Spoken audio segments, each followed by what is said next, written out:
Hey, hello there. Welcome here to my channel. I'm so glad you are learning how to crochet with me. Today is lesson 2 on my series on learning how to crochet, and you will be learning on how to do the single crochet. In lesson 1, you learned how to do the foundation chain.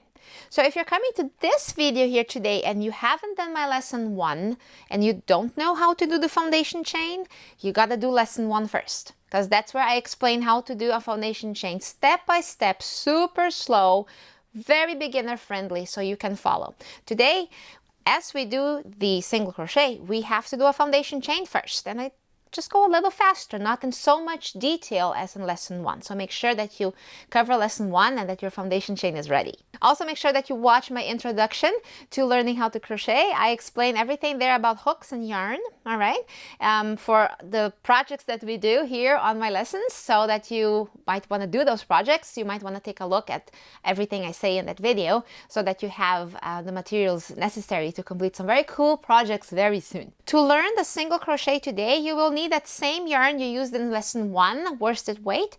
I use Red Heart Super Saver. It can be other brands. There is other brands in the market, as long as it is a number 4 and it's worsted weight, size 4, medium, so it's not too thick, not too thin, and it's not wavy or fuzzy, because those are impossible to see the stitches. Not impossible, but hard. So make sure that your yarn is very plain. Then you will need 2 hooks, a bigger one and a smaller one, a 5mm hook and a 5.25mm hook. To do single crochet today, this is all you need. Of course, have your scissors handy to snip the ends and weaving in the ends as well, even though it's not really necessary to weave in the ends on this one, because this isn't supposed to be anything really. It's a very simple square.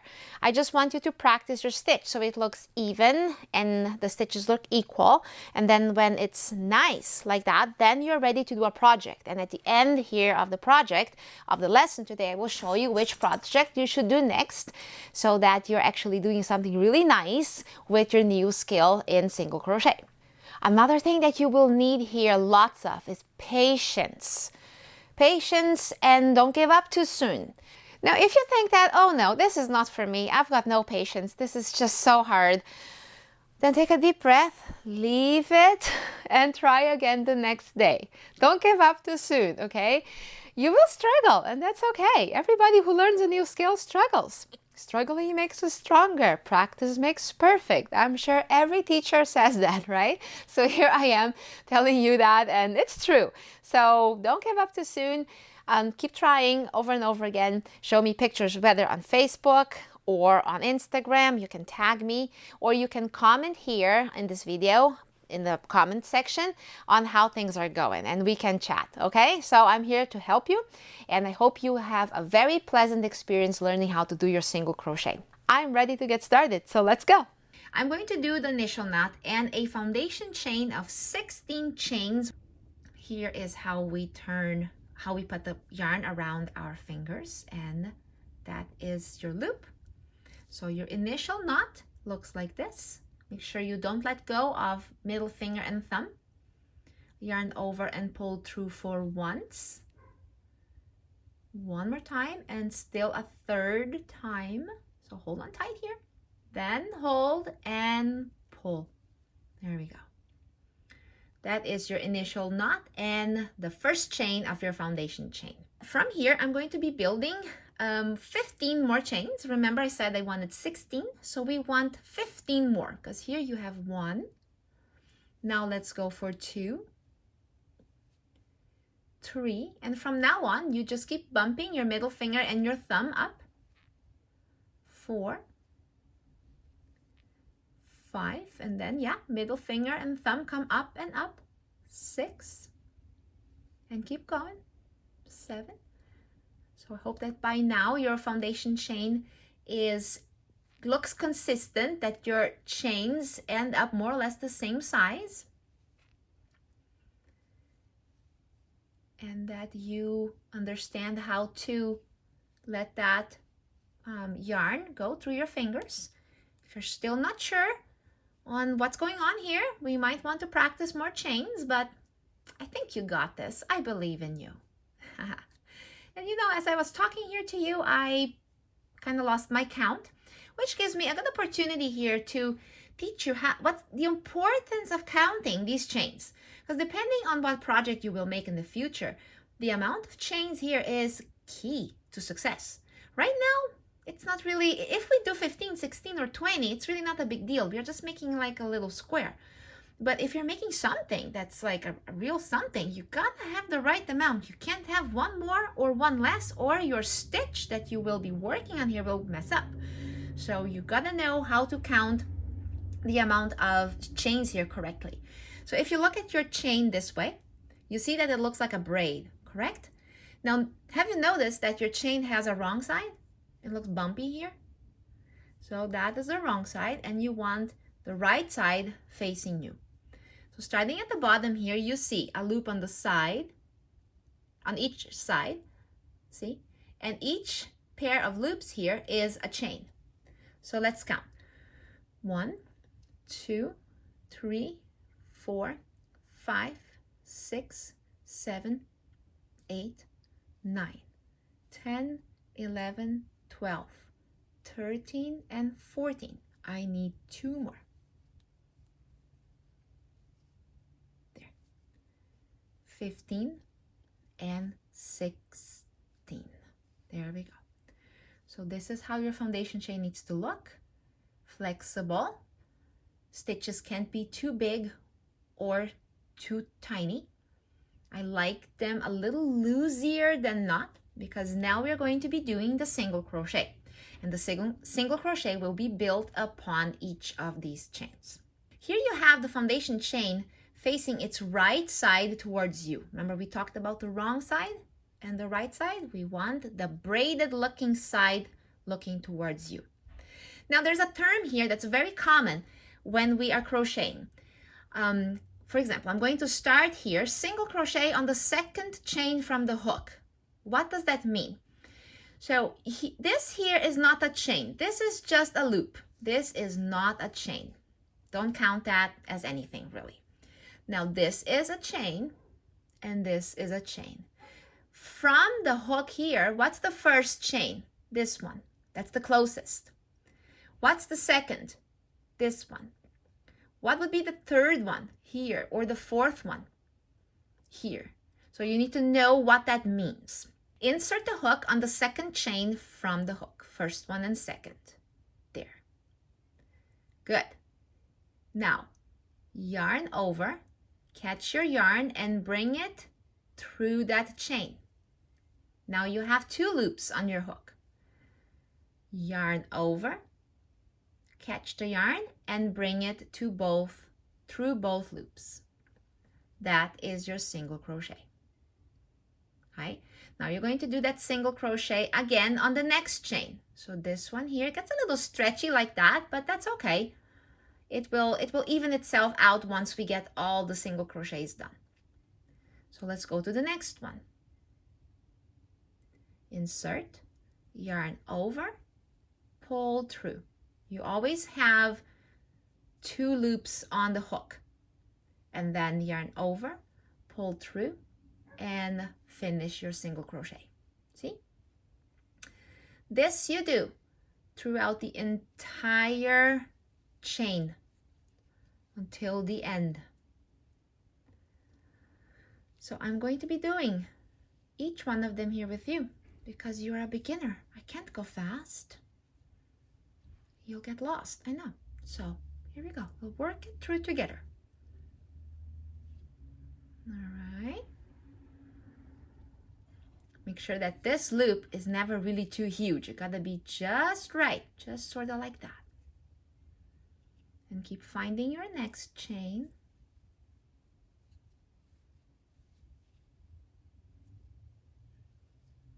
See, it makes tiny little stitches. The single crochet is a very short stitch. It's a tiny one. And I have to say that crocheting into the foundation chain is kind of tricky, you know. It can be fussy. Once we finish this first row here and we start building the crochet upon these single crochets here, it will start getting a little easier. Alrighty, how are you doing? You with me still? I hope I'm not going too fast, or maybe I'm going too slow. I don't know, you tell me. Look, I'm trying to put myself in the shoes of a beginner. You know, when I learned crochet, I was 9, 10 years old. I don't know what I was thinking or going through. I kind of don't remember. My mom would show it to me and I had to sit and practice. I probably shed some tears over it because my mom was very insistent and she didn't give up on me. And I am glad she didn't. Because now I can do this and I can teach you. And if you're 9 years old, can you tell me? I want to know. If there's children trying to learn this, that would be great. 9, 10, 11. You can learn at that age. I'm sure you can. And then look, this is my very last chain, and it's a bit of a tight one. It usually tends to be a little tighter than the other one. So you just have to wrestle through it. It doesn't want to get in right away. I know. There. Okay. Oh, it's not doing what I wanted to do. Hang on.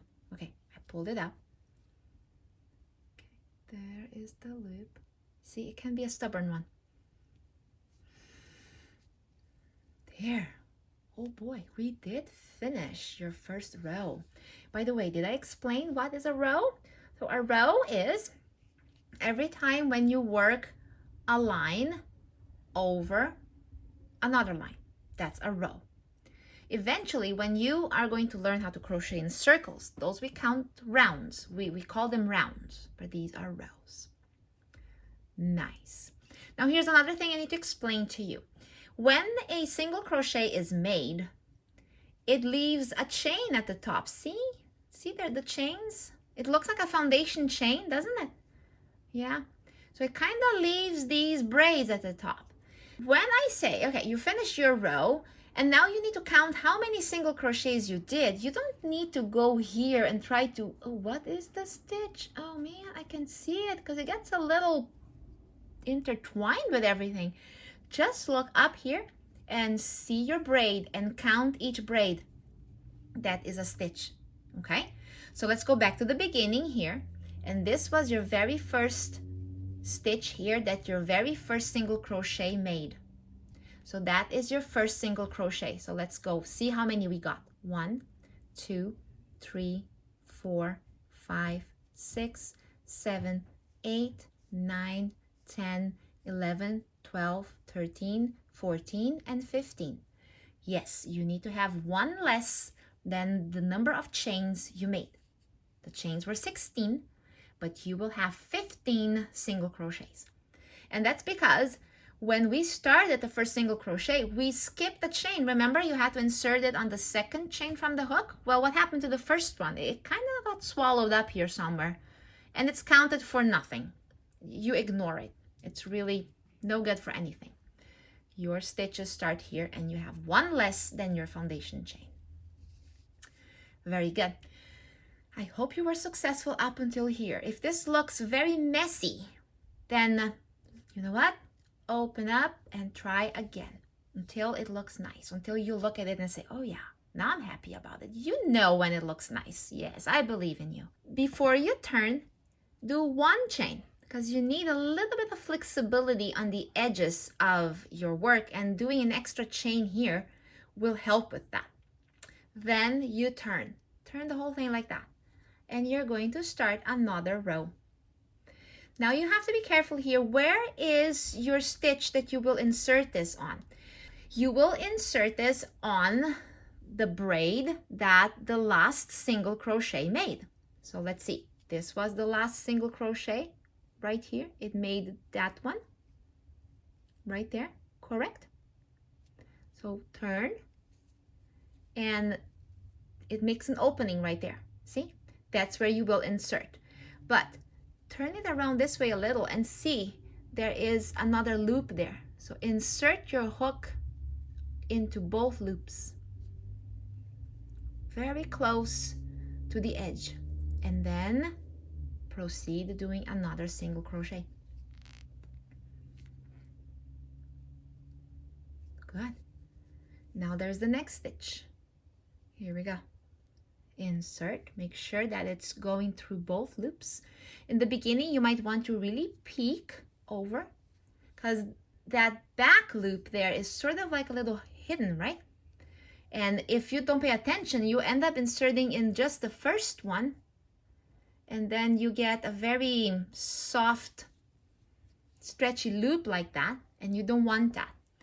Not that it's wrong. There is stitches in the future that will ask you to do that, but for now, you need both loops straight into the hole. Yarn over and there. If you kind of open it up a little, see, you see that hole, and if you just go firmly into it, it will include both loops, very likely. Okay, are we getting the hang of this?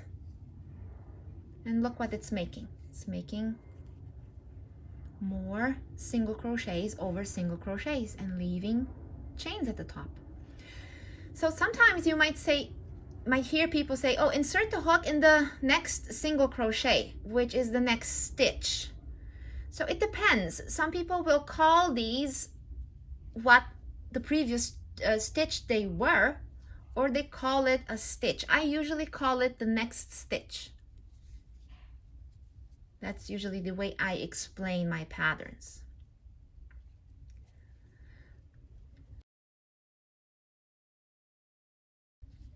So from here, I think I'm doing a little too fast already or not, I don't know. But it's up to you now to really practice this motion, this hook in and out, yarn over and through. So I'm doing 2 entire rows with you so that you don't get lost, and I feel that you feel like, so I hope you feel confident doing this. And then, believe me, if you keep doing row after row after row, it's exactly the same thing. And your crochet piece will be growing. I'm coming to the end of this one here because it looks slightly different than the very first one. So see, there's another one. Not sure if different, but that last stitch, which was the first stitch on this side, always looks a little it's looking down like that. But yeah, that's what you want. And it's always a bit tricky to get it into your hook with both loops. Can be fussy. There we go. And there is that. From here, you should have still 15 single crochets. So let's go back to the beginning and count to be sure. Watch out here and look carefully here. The very first bumps here are not a stitch. That's that chain 1. It counts for nothing. Okay? Don't consider that as a stitch. We start right here. This one. Right there. Those 2. And count. 1, 2, 3, 4, 5, 6, 7, 8, 9, 10, 11, 12, 13, 14, and 15. Okay, so I'm going to do one more turn with you and start row 3. Chain 1. Turn. And there is your spot for your next single crochet. Very close to the edge. Carefully you don't skip this, because if suddenly you start skipping things here, then suddenly on the next row you have only 14 stitches and then 13, and so your stitches will start disappearing, and you don't want that. You want to make sure, at least for this sample, that all your stitches are at 15 per row. So here I'm going to leave you now working on your piece on your own. You're gonna do 15 stitches on each row, always giving a chain 1 before you turn. How long do you want it? As long as you want. It could be actually a scarf if you go really long. It would make a very thin, cute scarf, maybe for a kid. You could do it that way. You could use it for that. Or I'm just gonna make a sample, a little square here. Alrighty, see you in a little bit. Now there it is. I completed 15 rows of single crochet. If your single crochet does not look any close to this, then maybe we need to practice more, and that's okay. Practice makes perfect. If you continue more and more rows, you could make this as long as a scarf. I mentioned that earlier, yeah. So you could make like a scarf for a child or for yourself if you don't want it too thick. And you will have plenty of single crochet practice.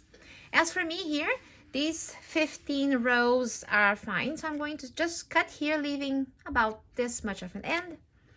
Then I will bring that end through this loop and close it up like that. So there it is. Depending on what you will be making in the future, it's going to ask you to weave in the end. So this is what I do. I pick up that tapestry needle. I will bring my yarn in there. All right. So weaving in the end is usually trying to hide the string that's left over from a beginning or an end at the base of a single crochet. So that's the base of my single crochet. So I sort of weave it in there, a couple stitches at a time. Don't make it too tight, otherwise it becomes shriveled up. So you want to loose enough. And that's it. Depending on what you're doing, there might be different places you might want to insert your string. All right. And if you don't like it on the edge, I can go a little bit on a diagonal. And then maybe have the snip off more or less away from an edge. Because once I am done weaving in here, I will cut. So let's weave in the other end. And I'm going to show you another way that you might want to secure your ends. So here we go into the base of the single crochet. Like that. Make sure it's not too tight. Yeah. And start bringing it towards the middle. Kind of like trying to maybe meet closer to this one here. So here we go. Anywhere really.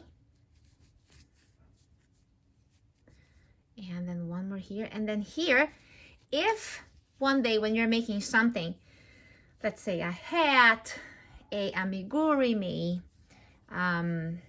something where the inner part of the crochet is never going to be seen, like a pillow, then doing this here, you know, making a knot like this, is fine.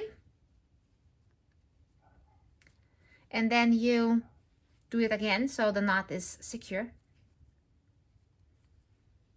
And then cut off the ends about here and here, and the inner part of your work would never be seen. But if you're looking into something that it's going to be seen both sides, like say for example a shawl, a scarf, or a dishcloth, you might want to hide them in the end and not in the along the edges, and not make this knot. You know what I mean? So there's different ways of doing it. So if I don't want to do the knots, I'm going to undo this one here. I didn't make it very tight, so it's easily undone. So let's say I want this hiding. I don't want these knots to be seen. Okay. I will cut right here. And then it's kind of hiding. Or I do it just in the edge. It depends on what you're going to be doing. Now that you have mastered making your single crochet, you may go ahead and learn the double crochet. It looks a bit taller than the single crochet. Before you do that though, I recommend that you do some projects that will only use single crochet. One of them will be this double-sided pot holder. Pretty much what you're doing is 2 of these bigger. You will chain more so it becomes wider. Then you will do 2 panels. You will then join the panels, and I will show you exactly what to do. So this will give you enough practice of yarn over, pull through, yarn over, pull through, all of that. If you want to, you can go ahead and make your very first amigurumi right away. So these are my cute little mice. I teach you how to do it with worsted weight yarn first, which is size 4. And Looks about this size. And if you try that same mouse with thinner yarn and a smaller hook, it gets smaller. And I put some dingly things in there so my cats get very interested. So that is your options right now, whether you go double crochet right away or practice your single crochet a little bit more. I hope I gave you some guidance here on what comes next. So thank you so much for learning how to crochet with me. I really enjoy having you here, and please send a comment and tell me how your square is looking like and which of these projects you're going to attempt doing. And if you can, pictures on Facebook would be awesome, or tag me on Instagram with your pictures. Thank you so much. Until soon.